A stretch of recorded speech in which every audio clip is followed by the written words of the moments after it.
Good afternoon.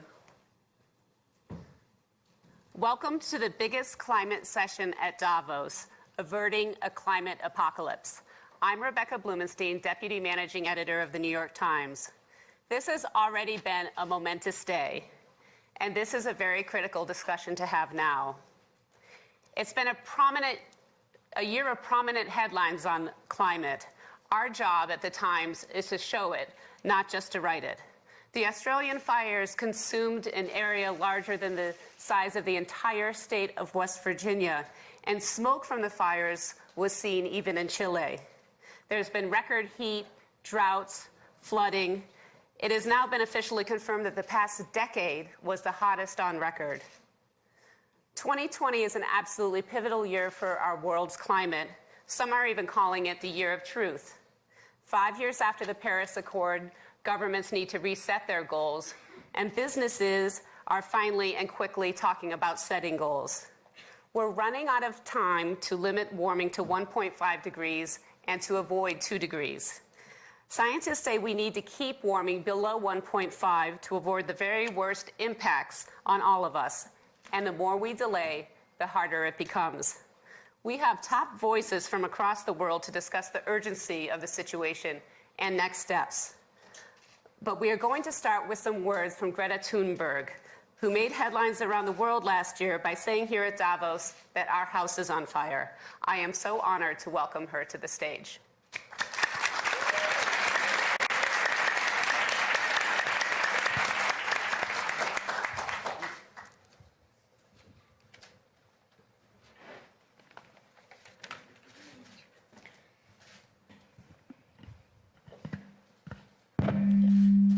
Sorry.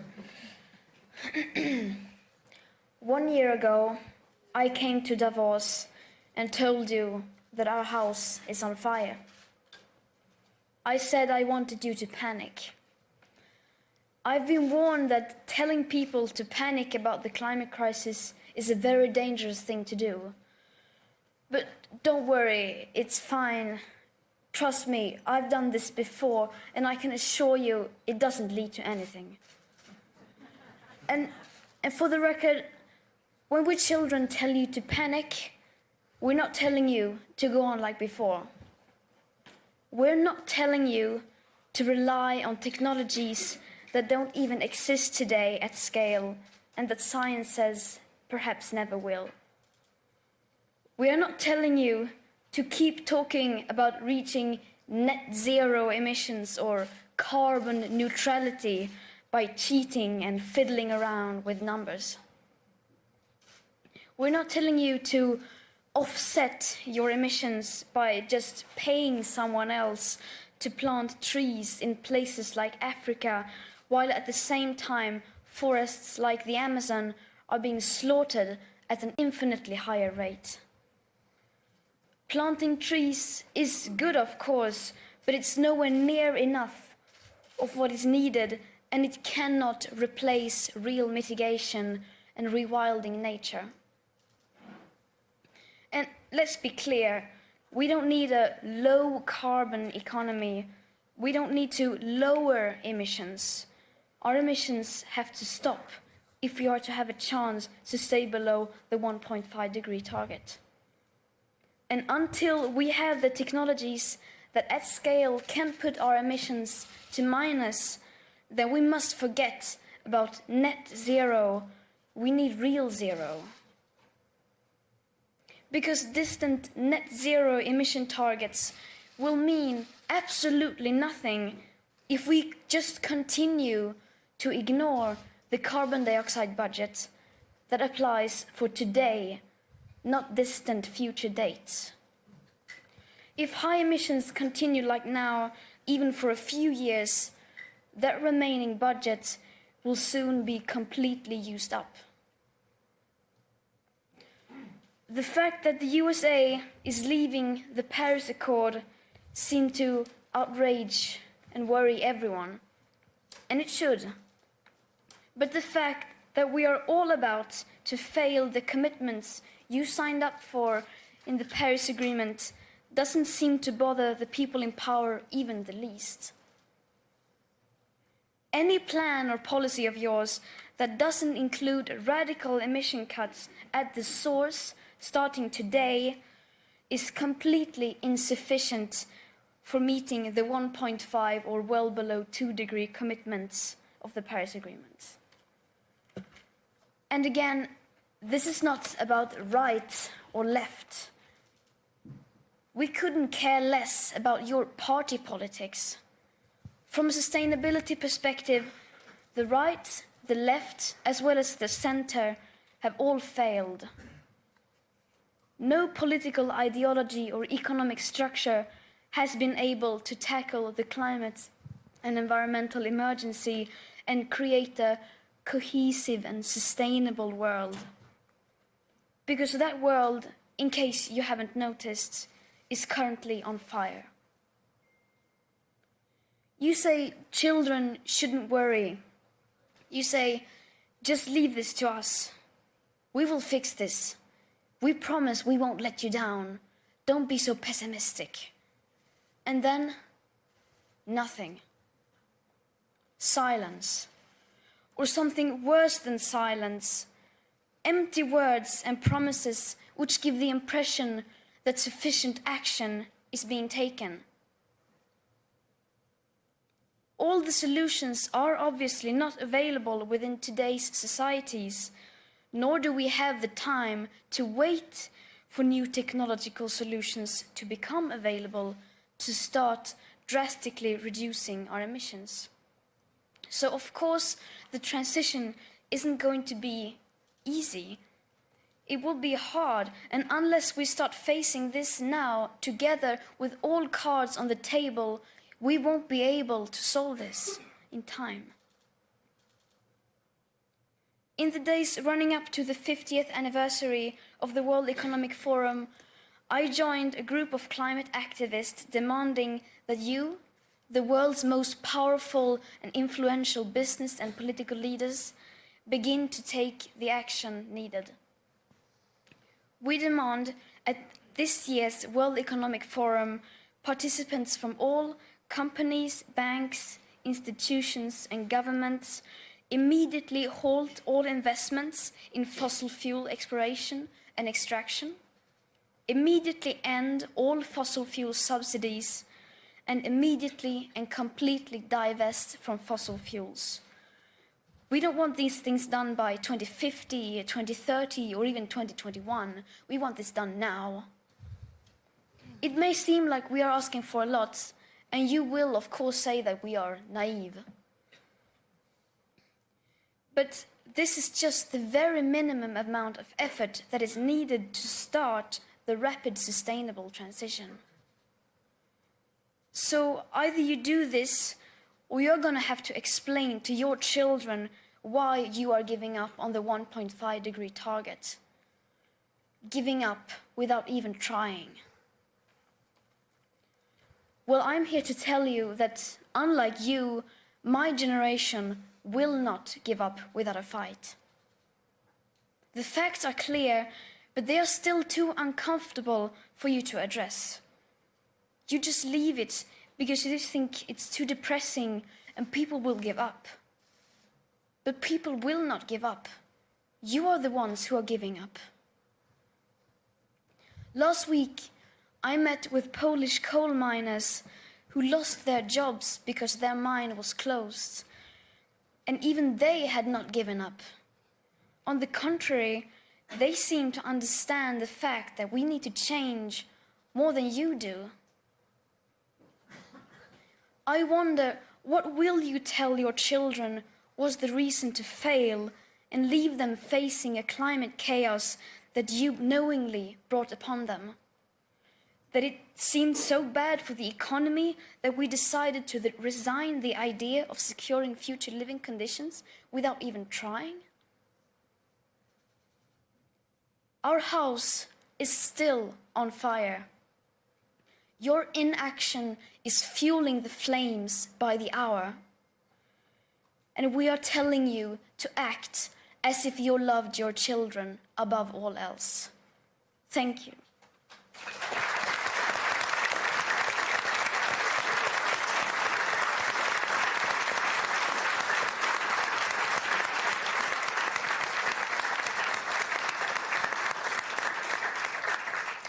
Thank you, Greta, for those stirring and provocative words and for your leadership on this issue. I am going to start by asking our panelists a number of questions. We also want to open it up to you by the end of the session. And if you could please join us at wef.ch/vote.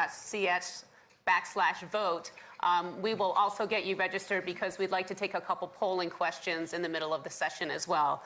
Majun, I'd like to start with you. China is by far the largest emitter on Earth. And what would your response be to Greta? What will it take for China to really emerge as a leader on this issue, even probably without the U.S.?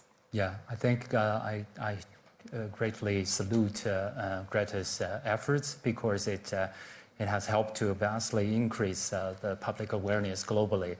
I think the public must play a vital role, if we want to avert a climate crisis. And this is quite evident in China, during this economic development in China, just like in the West, our fossil fuel consumption have vastly increased. From the year 2000 to 2011, just 11 years, our coal consumption have been tripled, burning half of the world's coal. And the original projection is for that volume to be doubled before we peak by 2040. Thinking about this is not sustainable at all. But Chinese people, our citizens, made their voice heard, when Beijing and the surrounding regions suffered from long stretch of smoggy days, demanding for clean air. Millions of citizens made on social media. And then the government responded by started monitoring and disclose PM 2.5 and then roll out a national clean air action plan.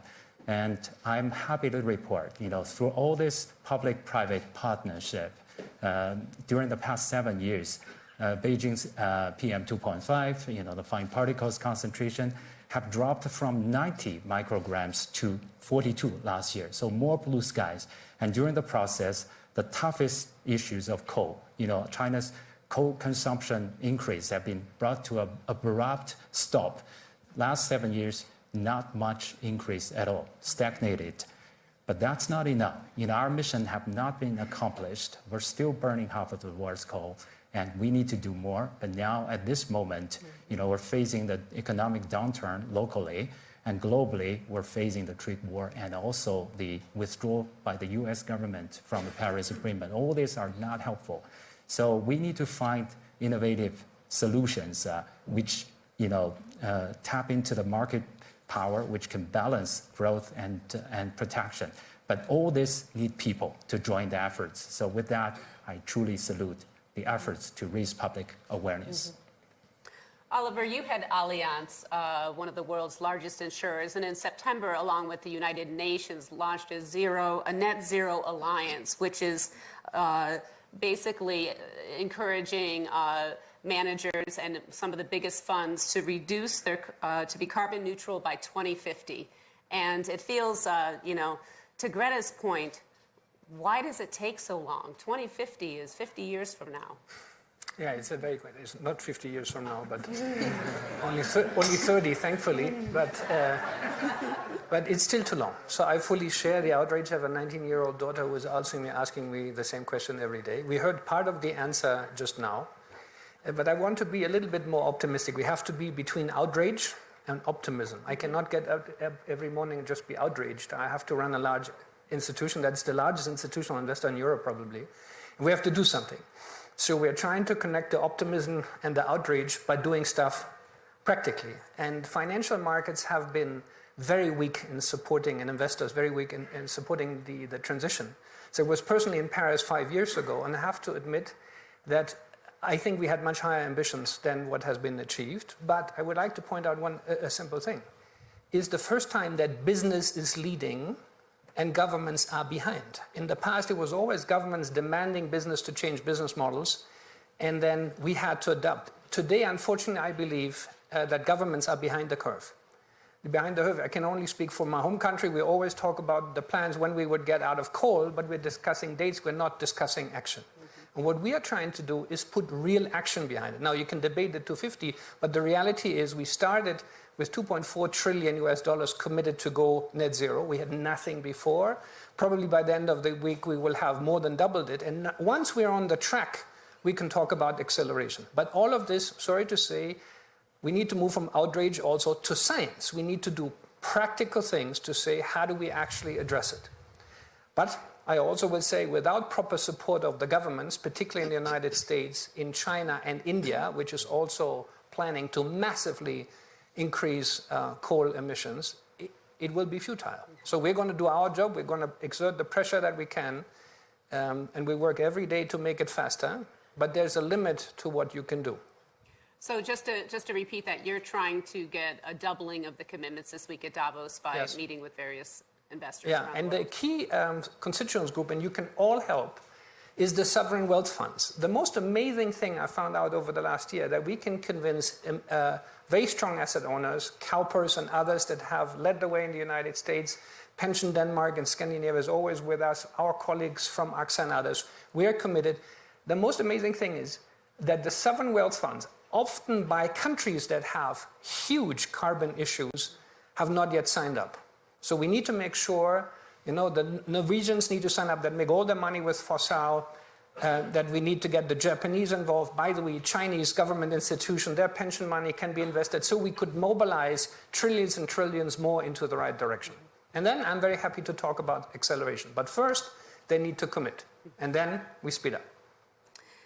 Hindu, you come from Chad, which is firsthand experiencing the impact of climate change, and you also serve on the board for the Tropical First Alliance. Can you talk about climate change and how it's affecting the people in Chad, and really the enthusiasm and willingness for them to play a very big role in what needs to happen? Sure. Starting just by what Greta said, our house is burning. She said at the beginning and at the end. So for an indigenous peoples, when they say the forest is burning, it's not just like a language of expressions. It's our real home that's burning. Because indigenous peoples from all over the world, it can be from Chad, from Amazon, or from Indonesia, we are depending from these forests, who is our food, our medicine, who is our pharmacy, our educations. So for indigenous peoples in Chad, and especially my community who are pastoralists, cattle herders, is still nomadic. We are not depending from the end of the months. We are depending from the rainfall. And the climate impact, it's in our environment, in our social life. Our environment, when the rain become much and much shorter, with a heavy rain who can flood all our crops, or with a drought who can follow and dry up all our food. So that leads to the community to fight among themselves just to get the access of these resources that's shrinking. This is today. This is our reality. When forest is burning in Australia, in Amazon, it's forest that disappearing. But in my region, in Sahel, it's people that dying because of the climate change, losing them life, who do not think about the future. And that's also when people talk about 2050, for me, I'm like, really, seriously? By 2050, there's no solution for this planet. We need it now. So when the fight, you hear about the migrations, who become more and more. They migrate just to get to get access to the resources. And that's also what's happening the last months in Burkina Faso, in Mali, in Nigeria, and going on and on. The people who live in harmony among themselves, between pastoralists and farmers, now they are fighting. So the nature who protect us become an enemy for the peoples. That's how we are experiencing it every day. And that changed the social life of man and women together. And we get more the impact, the severe. So the action, I think it needs to happen now. And that's also why the Company Act is good. Chinese acting is good. But are we acting now? Are we acting for the real peoples? If we are doing it, yes. So don't talk about zero net by 2050. Talk about acceleration today. Change your policies. Change your business. Because for us, we are already getting mitigated and adapt. Let me tell you why very shortly. Because indigenous peoples around all the world, we have the wisdom. We are the most impacted, but we understand this nature. We develop the knowledge, we get adapt, and we know how to restore those forests who are burning. And look at the news in Guardian where they are saying the indigenous peoples of Australia, the 2 old women protecting them land because they know how to keep the fire away. It's the case of all indigenous peoples. A grandmother from Pacific, she knows where to get the crops after the hurricane to feed her family. As my uncle and auntie's cattle, when they move, they know how to restore the ecosystem. So business need us because we are the future. We are the solution as indigenous peoples. So you need to listen from us, learn from us, and get your business sustainable. You cannot kill your partners because for us, the nature is our partners, we protect it. And for you, you need to protect your business and listen to us. We help you to do that. Right.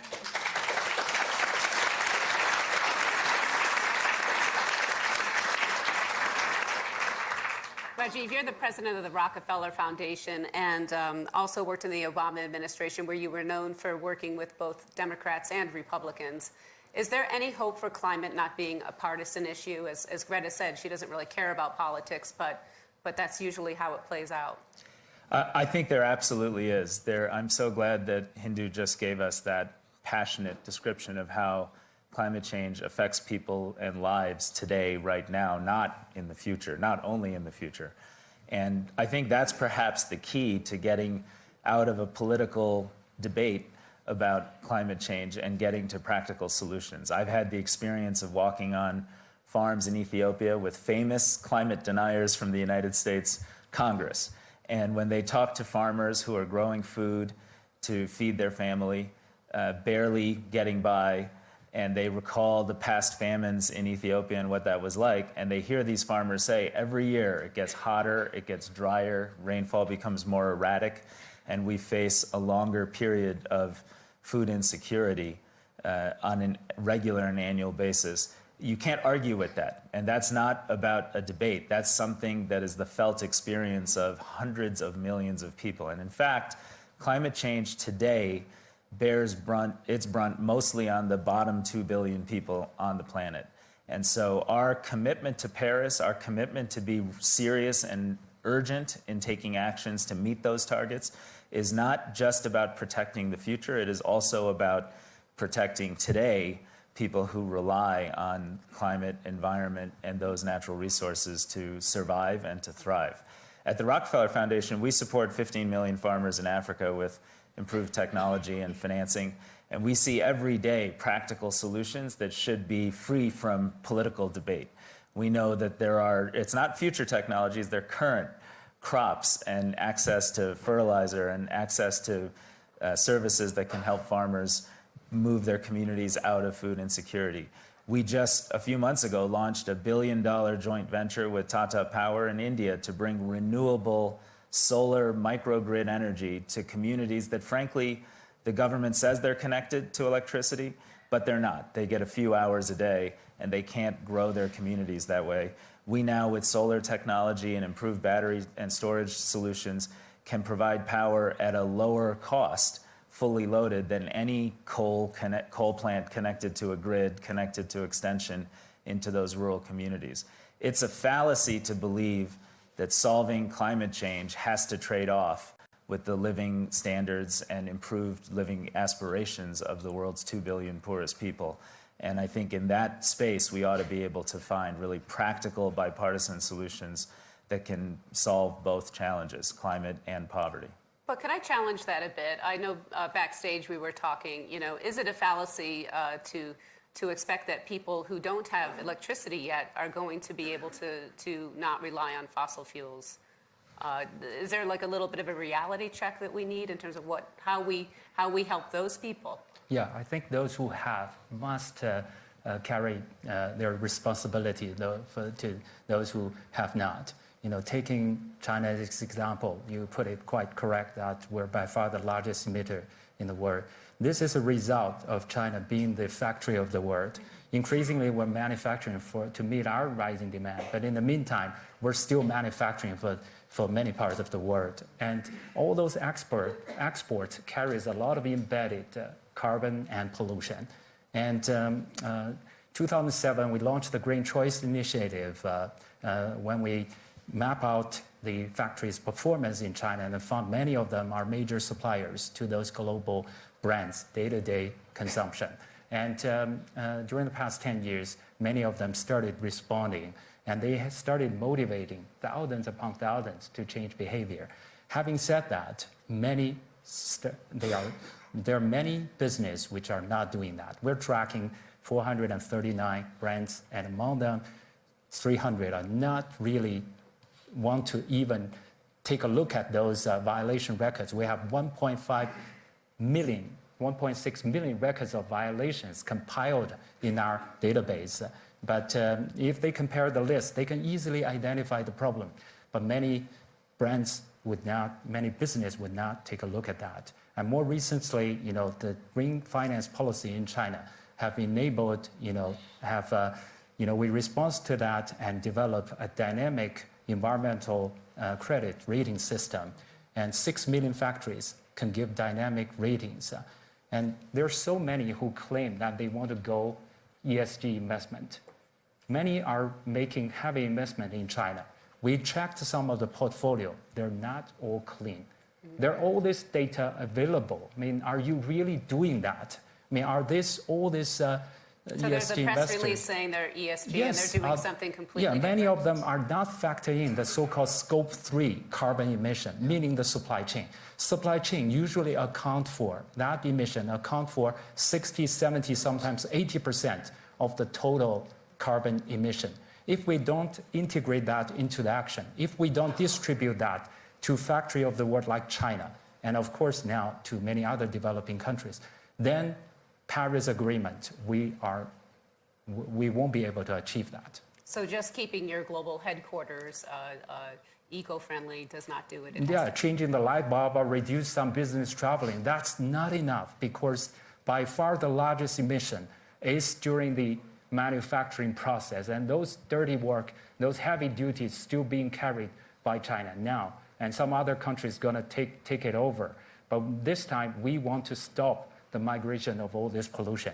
With all these new technologies available, China have done so much monitoring, install automatic monitoring on tens of thousands of major emitters.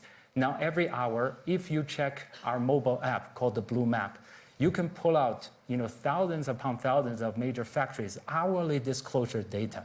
We visualize by helping people to see whether they're in red or in blue. And there are major brands like Apple, like Dell, like Levi's, Adidas, H&M, Target, Gap, they started tapping into that. But there are so many more which turn a blind eye because, So I would hope that the people, especially the younger generation, with all this enthusiasm, to pay more attention to the business, actual business action rather than their, just press release. Oliver, why is it so hard to reduce this fossil fuels and to get business to really comply?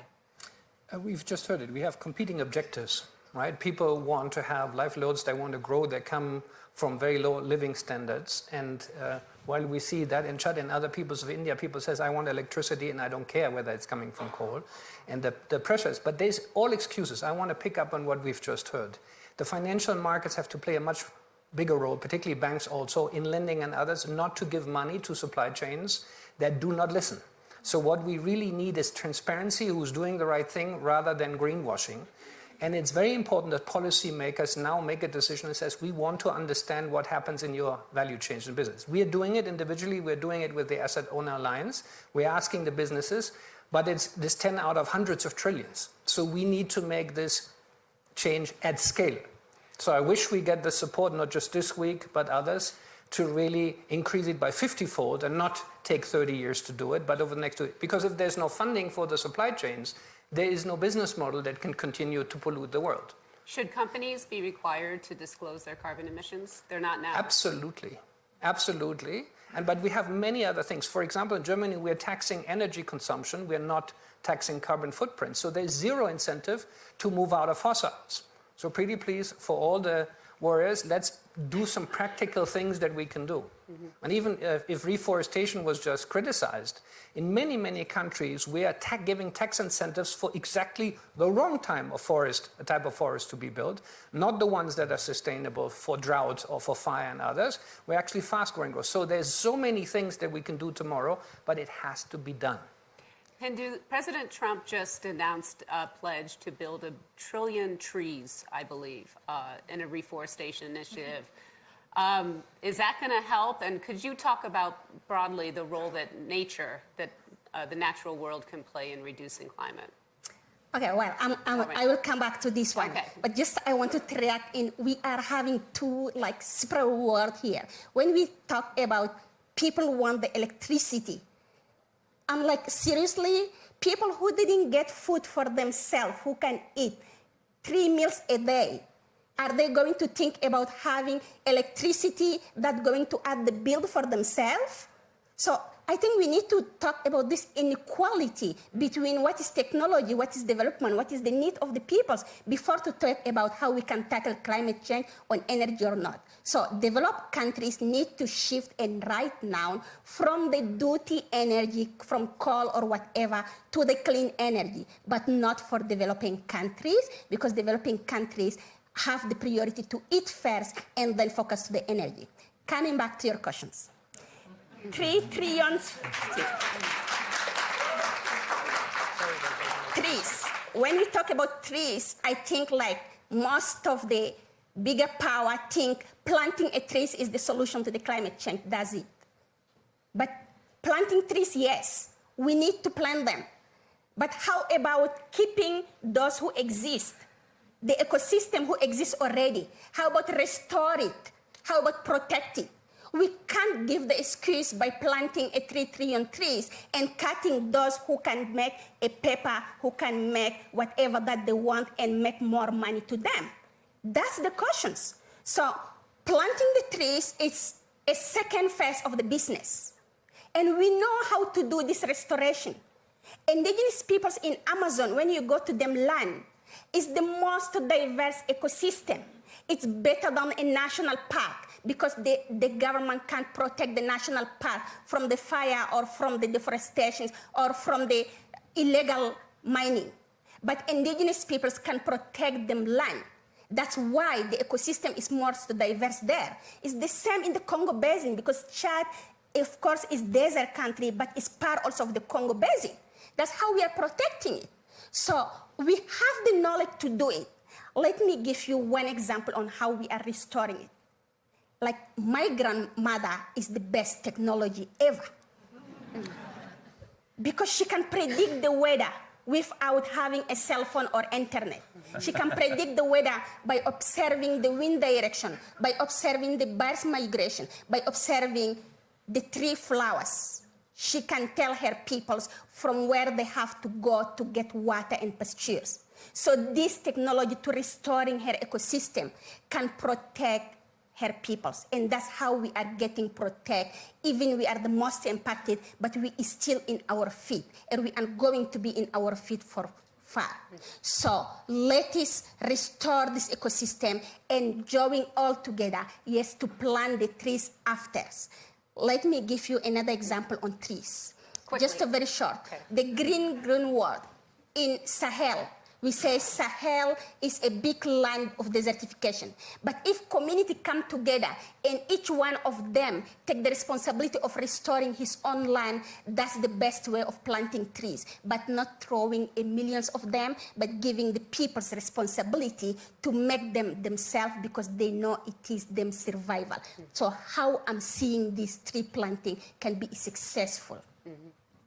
Rajiv, how do you square this conflict between the developed world and the developing world and the role that each needs to play? You have big investments in Africa and in India.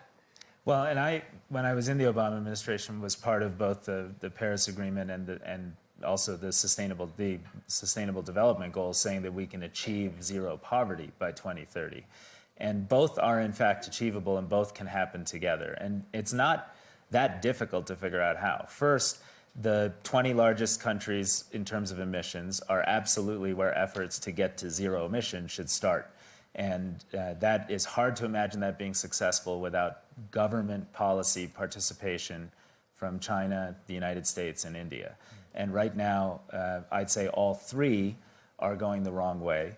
And even though China has done some things that are quite appropriate and notable, they're still financing 150 gigawatts of new coal plants in China, and much of it is actually in other countries around the world. The low-cost state-supported financing is in Kenya, it's in Guinea, it's in India, it's in Colombia. So I think it's important to recognize that this is a global issue, and the top 20 countries that emit have to have the politics and policies that say we're serious about getting to reduction. And with all due respect to corporations, it's very hard to see corporations using voluntary action to solve this problem. Second, I actually do think we have to refocus on the living standards and aspirations of the world's bottom 2 billion.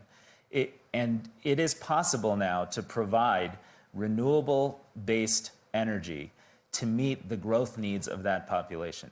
And even recent World Bank studies from last year are already out of date in terms of their own assessment of where the lowest cost electrification strategy is from renewables. And I'm confident this year, in our one project in India, we'll be providing power based on solar mini grids to communities that have never had access to electricity at 15 cents a kilowatt hour. At that price, it beats every other alternative. And I have met women who have sewing machines and say, you know, I was finally able to get a electric sewing machine, double, triple my income, send my kids to school. A gentleman who works on a farm that's able to buy a rice huller and improve their post-harvest processing.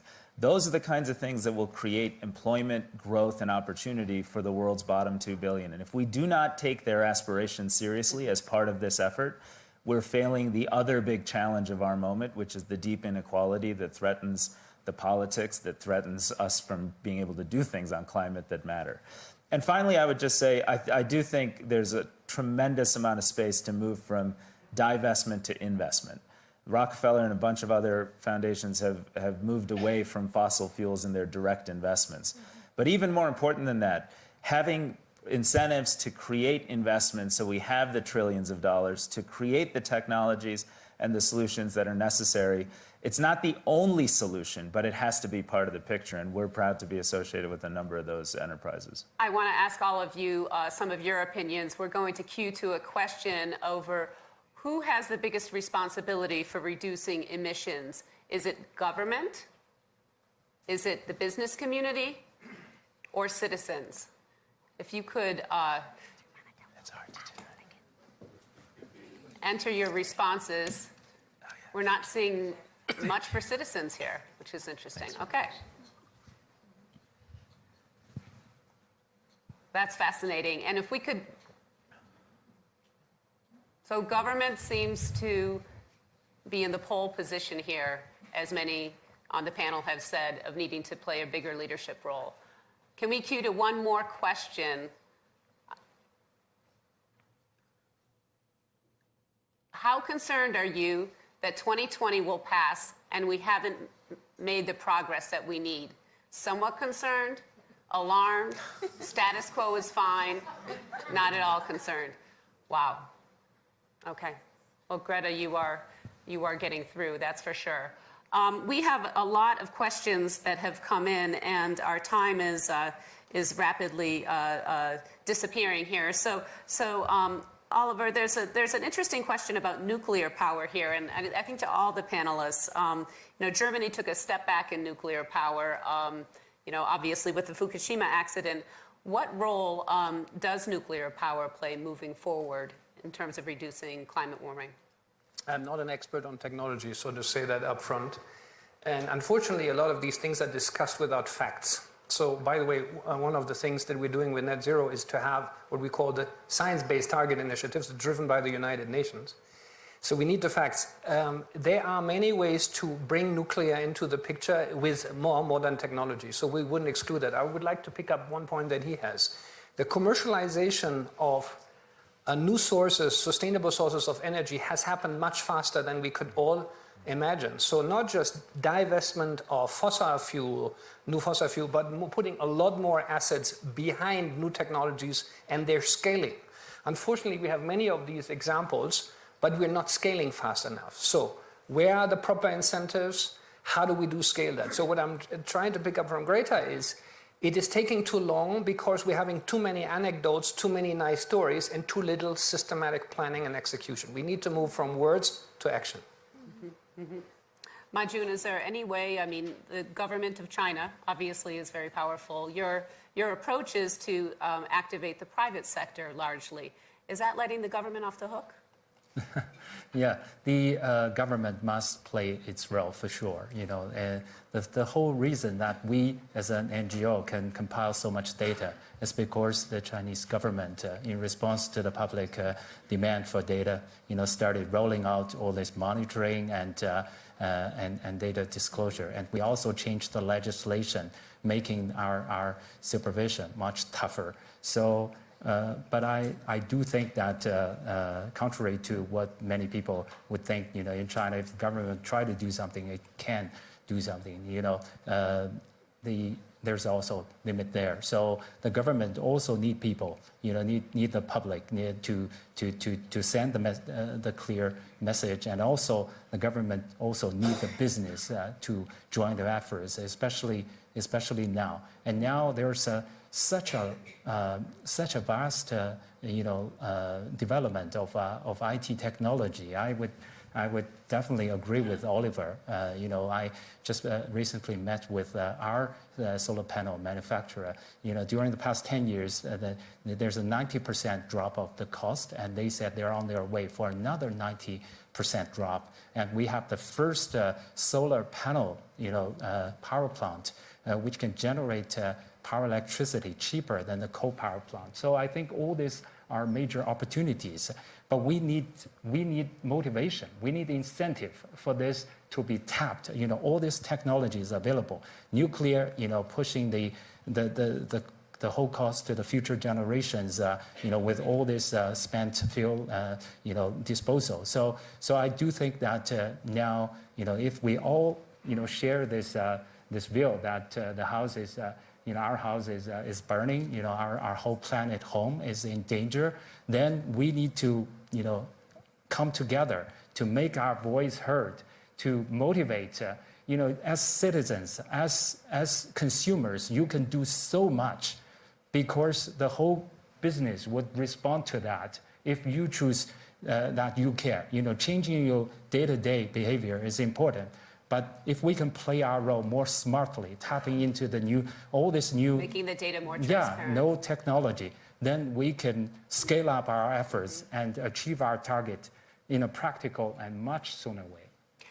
In meeting Greta's challenge, I'd like to ask all of you, what is the single thing, if you were talking to a peer about today's panel, what is the single thing that you would recommend that we should do to avert a climate apocalypse? Anyone like to start? I can go.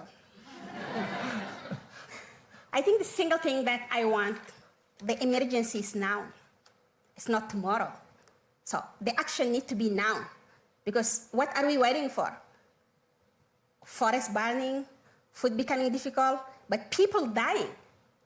Nothing more for me than seeing the community that dying, who do not have future for tomorrow, then who cannot think about the next 50 coming years. So the action have to happen now, and Davos is a big opportunity, 50 years, so it's now time to open all our mind, our eyes, from business to the big politician leaders who are here, to take a radical step further, shift the economy to the clean one, and take the decisions to change all and every system to the sustainable one, to save them peoples, to save themselves, indigenous people saving ourselves with our knowledge. And it's the time to listen for us, give us our place. We can talk and we know how to do it. We know how to protect it. So lie on our back, don't be in our face, and give us the way to act all together right now. Yeah, I want to say, of course, it sounds like advertising, but yeah, you're welcome to download the Blue Map app, and because you can see the word is, sometimes our home is on fire. We track the global kind of air quality, and most of the time, China, India, we're suffering from very severe air quality problem. But more recently, we started seeing in the Southeast Asia, Borneo, sometimes all this burning, and Amazon, Australia. It's hard to imagine. San Francisco, the LA, those California, there's bushfire. So we can see it's on fire. But in the meantime, you can see 3 million factories located on the digital map, color coding according to their level of performance. I challenge the business to look into that, because we're tracking hundreds of brands also on the app. You can see as consumers or business leaders how they perform. I hope we can come together based on the data transparency. Very tough. Very tough. I don't want to say something that sounds great, but it's not doable. But I'm getting out. At the beginning of the week, we said, we'll be successful if we do 2x. We have to think as a startup and not like a 130-year-old company, which we are. We have to do 10x in terms of getting the commitments. And we'll try to do it as quickly as possible. Mm-hmm. So not just doubling, 10 times what you started with. And how long? We don't have 30 years. That's for sure. Mm-hmm. Rajiv. I think my big observation is that this takes all of us. And you had that chart that said it's 50-some% government and the rest private sector. At the end of the day, we need governments to set policies, make agreements, and live up to those commitments. And I agree with Greta's observation that we're nowhere near meeting those Paris commitments. As so many people felt they were insufficient as they were, and we're going to roll into Glasgow this year, at the end of this year, and I think people will see that we're just not on a path where people are living up to the commitments that were made just a few years ago. So governments have to offer real leadership. I applaud Alans, and I think the private sector and companies have to take this on as well. But I also think citizens matter, and citizen activists that are putting this issue on the map and making it the cause of our time, citizen scientists who are inventing new solutions, citizen activists who are working with indigenous populations. It's so critical that we all think of this as something each of us has to do, including changing the way we eat, changing the way we buy products, changing the way we live our lives, so that we can be part of the solution. I'd like you all to join me in thanking Greta and our panelists for a fascinating discussion.